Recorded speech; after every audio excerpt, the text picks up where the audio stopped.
Air hujan membasahi bumi. Sungai berkelok menuju muara. Cita-cita haruslah tinggi, setinggi gunung Himalaya. Takkan lari gunung dikejar. Begitu banyak batu yang terjal.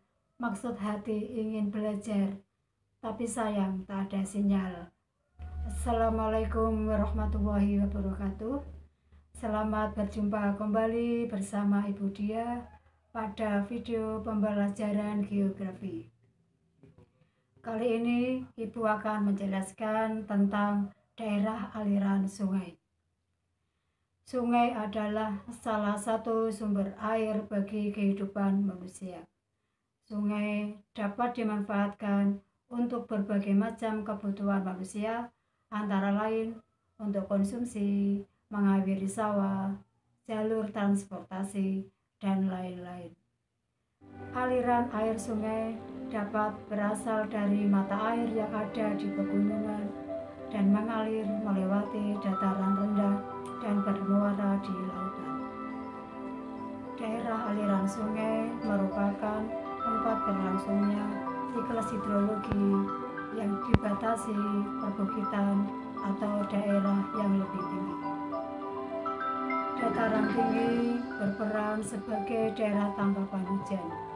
Hujan yang turun akan berkumpul dan mengalir ke sungai di permukaan tanah dan terserap ke dalam tanah.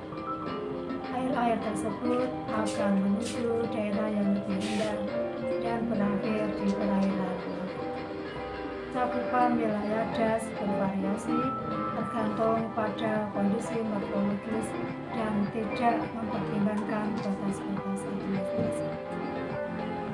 Das terdiri atas 3 bagian, yaitu bagian hulu, bagian tengah, dan bagian hilir. Bagian hulu adalah daerah paling atas yang berfungsi sebagai daerah tangkapan hujan, pengaturan aliran, dan kawasan perlindungan. Peran vegetasi sangat penting pada bagian ini karena akan mempengaruhi proses infiltrasi. Topografi di daerah hulu memiliki kemiringan lereng yang curam. Kondisi ini menyebabkan sungai-sungai di daerah hulu beraliran deras dan mempunyai lembah yang curam. Oleh karena itu, daerah hulu bukan daerah banjir. Bagian tengah merupakan bagian peralihan antara hulu dan hilir. Fungsi bagian tengah untuk penyaluran air dan pengaturan air. Aliran sungai lebih landai, lembah sungai tidak curam, dan ditemukan antar sungai. Bagian hilir adalah daerah pemanfaatan air oleh manusia. Kemiringan lereng daerah hilir kecil, kerapatan drainase rendah, dan sebagian merupakan daerah banjir. Aliran sungai lebih tenang, ukuran sungai lebih lebar, dan terjadi proses sedimentasi atau pengendapan. Proses yang terjadi di daerah aliran sungai saling berkaitan.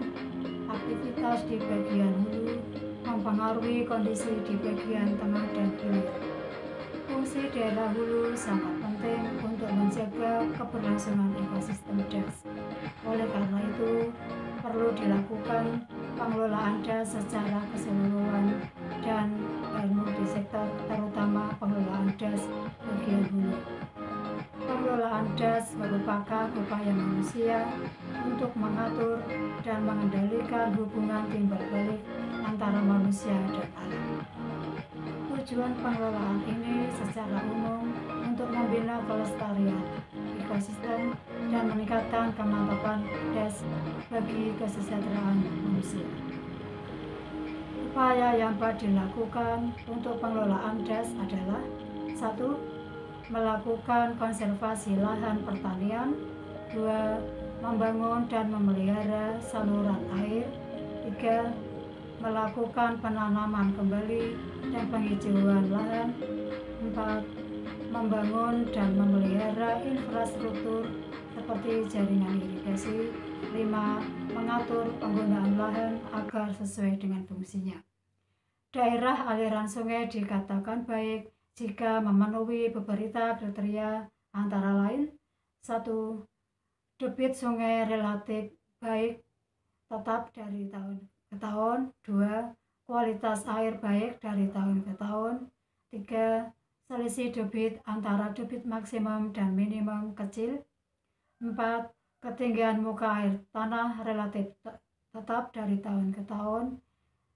Bebasnya sungai dari sampah merupakan salah satu wujud kualitas sungai yang baik. Aliran sungai menjadi lancar sehingga air tidak meluap. Jakarta merupakan salah satu kota yang setiap tahun dilanda banjir, yang salah satunya disebabkan karena sampah di sungai. Demikian kajian tentang daerah aliran sungai. Tetap jaga kesehatan anak-anak. Danau Toba dari Sumatera, Danau Batur dari Bali. Siapa ingin hidup sejahtera, belajarlah terus sampai mati. Assalamualaikum warahmatullahi wabarakatuh.